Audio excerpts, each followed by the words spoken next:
Hello everyone, welcome back to my channel. আশা করছি তোমরা সবাই খুব ভালো আছো আর আমিও খুব ভালো আছি।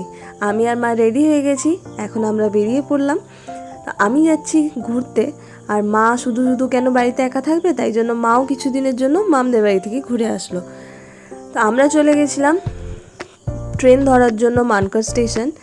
ওখানে রাঁচিহাটিয়া ধরে বর্ধমান স্টেশনে এখন ওয়েট করছিলাম ট্রেনের জন্য। আর ট্রেন এসছে রাত্রি 2:30-3টে। তো ওখানেই এতক্ষণ ওয়েট করেছি, ওখানেই বসে ডিনারও করে নিয়েছি। পুচকু ওদিকে ঘুমিয়েও পড়েছে। ট্রেন আসার কথা ছিল 3:40 দুপুরবেলা, কিন্তু রাত্রে এসছে। 16 ঘন্টা ট্রেন আমাদের লেট ছিল। তো যাই হোক, পরে তোমাদেরকে বলতে থাকবো কোন ট্রেন এরকম আমাদের সাথে করেছে। তো ফাইনালি আমরা পৌঁছে গেছি দার্জিলিং তো না, এটা শিলিগুড়ি। আমরা এনজিপিতে নেমেছিলাম। এনজিপি থেকে নেমে ওখানে গাড়ি আগের থেকেই, যেহেতু ট্রাভেল এজেন্সির সাথে আমরা গেছি তো অলরেডি বুক ছিল। তো এটাই আমাদের ছিল S1 কামরা। আমার সব সময়ের জন্য এই ট্রেনটার কথা মনে থাকবে, এমনকি আমার না, আমরা যতজন ট্রিপে গেছিলাম সবারই এটার কথা মনে থাকবে সব সময়। আমরা চাইলেও এটা ভুলে যেতে পারবো না, কারণ কি এটা আমাদের একদম লাইফে রোজ ট্রেন জার্নি ছিল। তো আমরা নেমে গেছি ট্রেন থেকে এনজিপি স্টেশন। ওখানে আমাদের জন্য বাইরে অনেকক্ষণ থেকেই কার ওয়েট করছিল। দাদা সমানে ফোন করছিল যে আপনারা কত দূর এসছেন। কিন্তু আমাদের তো কোনো উপায় নেই, ট্রেন সে আস্তে আস্তে মালগাড়ির মতোই এগোচ্ছিল।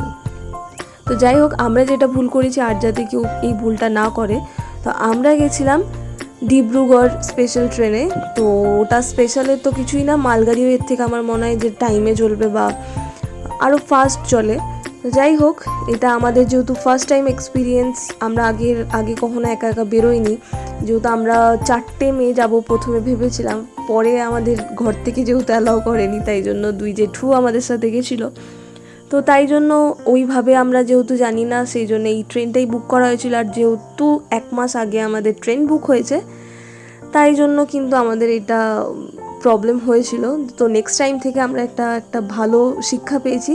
তো এরপর আমাদের আর ভুলটা অন্তত হবে না। তো আমরা পৌঁছে গেছি, গাড়িতে চেপেও গেছি, আর আমরা দুপুরের লাঞ্চ করার জন্য একটা হোটেলে দাঁড়িয়ে গেছিলাম। হোটেলটা বেশ ভালো ছিল, দাদাই ভালো দেখে দাঁড় করিয়েছিল। আমরা অনেকক্ষণ ধরেই বলছিলাম যে দাঁড় করিয়ে দাও, কিন্তু দাদা বলেছিল যে না, আমি ভালো হোটেল দেখি দাঁড় করাবো। তো ফাইনালি সবাই থালি অর্ডার করে নিয়েছিল। আমি আমার জন্য রুটি অর্ডার করেছিলাম। আর আমরা দাঁড়িয়েছিলাম হোটেল তিরাঙ্গি গার্ডেন। খাবারের কোয়ালিটিও ভালো ছিল, আর সবথেকে বেস্ট, যেহেতু আমাদের খুব খিদে পেয়ে গেছিলো, তো সার্ভিং কিন্তু ওরা তাড়াতাড়ি করেছে।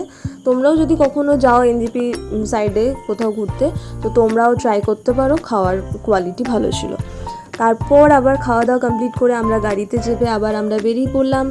আমরা ফার্স্টে তো হোটেলে যাওয়ার কথা ছিল, কিন্তু যেহেতু টাইমিং আমরা অনেক লেটে পৌঁছেছি, তো ফার্স্টে আমাদেরকে বলে দিয়েছিল যে আপনারা চাইলে ঘুরে একদম হোটেল রুমে যেতে পারেন। তো আমরা ওটাই অপশানটা বেছে নিয়েছিলাম।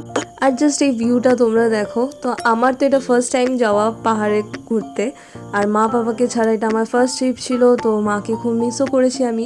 মাকে বলেওছিলাম যে যাওয়ার জন্য, কিন্তু মায়ের যেহেতু পায়ে ব্যথা, তো মায়ের পক্ষে সম্ভব না অত হাঁটা বা অত ট্রাভেল করা, তাই জন্য মা যায়নি। তো নেক্সট টাইম যদি কখনো যাই, পারলে মা যদি পারে তাহলে আমি মাকেও বলবো যে চলো। দার্জিলিং ডায়েরির ফার্স্ট আমাদের ভিউ পয়েন্ট ছিল মিরিক। তো ফাইনালি আমরা মিরিকে পৌঁছেও গেছি। এখানে সেরকম তো একটা স্ট্যাচু ছিল, সবাই ফটো তুলছিল ওখানে একটা রেস্টুরেন্ট টাইপের ছিল, আই লাভ মিরিক লেখা ছিল, যেখানে সবাই আমরা ফটো তুলেছি, ভিডিও বানিয়েছি। আর ওখান থেকেও কিন্তু ভিউ পয়েন্টটা খুব সুন্দর ছিল, নিচে টি গার্ডেনও ছিল। তারপর আমরা চলে গেছিলাম মিরিক লেক। এটাই মিরিক লেক যাওয়ার রাস্তা। গাড়ি পার্কিং কিছুটা দূরে করেছিল, ওখান থেকে 10-15 মিনিটের হাঁটা পথ। তো বেশ ভালো ভিউটা দেখতে দেখতে আমরা যাচ্ছিলাম। আর এটাই পুরো লেকটা। ওখানে একটা ব্রিজ আছে, ব্রিজের ওই সাইডটা যেটা তোমরা দেখতে পাচ্ছ, ওই দিকটা পুরো হচ্ছে সিটিং এরিয়া আছে, একটা মার্কেট টাইপের। ওখানে গান হচ্ছিল, ওখানে মেনলি মার্কেট, খাওয়ার স্টল আছে প্রচুর, ওই জায়গাটাও খুব সুন্দর। আর তারপর আমাদের ভিউ পয়েন্ট ছিল হচ্ছে নেপাল বর্ডার। এগুলো হচ্ছে নেপালের, আমাদের ইন্ডিয়ার এই সাইডে, আর এরপরে ওই দিকটা ছিল নেপাল বর্ডার। আমরা ওখানে মার্কেটগুলো কিছু একটু ঘুরলাম। ওখানে চকলেট নিয়েছিলাম আমি, ওখানে একটা কর্ন ফ্লেভারের চকলেট দেখতে পেয়েছিলাম। ওটা আমি যেহেতু আগে খেয়েছি, তো ওটার টেস্ট আমি জানতাম খুব ভালো, আর আমাদের এখানে ওগুলো পাওয়া যায় না। তাই জন্য আমরা ওটা নিয়ে নিয়েছি। আর এটাই হলো নেপাল বর্ডার। ভেতরে কিছুটা গিয়ে আবার হেঁটে ঘুরে চলে এসেছি, কারণ কি পশুপতি মার্কেট আমরা যাইনি। পুচকুর একটু শরীরটা খারাপ লাগছিল, আর যেহেতু এরপর অন্ধকার হয়ে যাবে, রুমেও যেত অনেকক্ষণ, তাই জন্য আর পশুপতি মার্কেট আমরা ঘুরিনি। আর এটা হচ্ছে জ্যামে ফেসেছিলাম। আমাদের হোটেল রুমে ঢুকতে ঢুকতে রাত্রি 8:30 9টা তো বেজেই গেছিলো, তাই জন্য আর কোথাও আমাদের এনার্জি ছিল না। এরপর আমি আর কিছু ভিডিও করিনি। আর এরপরের ভিউটা হচ্ছে আমাদের হোটেল রুমের ব্যালকনি থেকে। ওখানেই ডিনার করেছি, সব কমপ্লিট করে আমরা শুয়ে পড়েছিলাম। দার্জিলিংয়ের নেক্সট ব্লগে দেখা হবে, ততক্ষণের জন্য বাই বাই।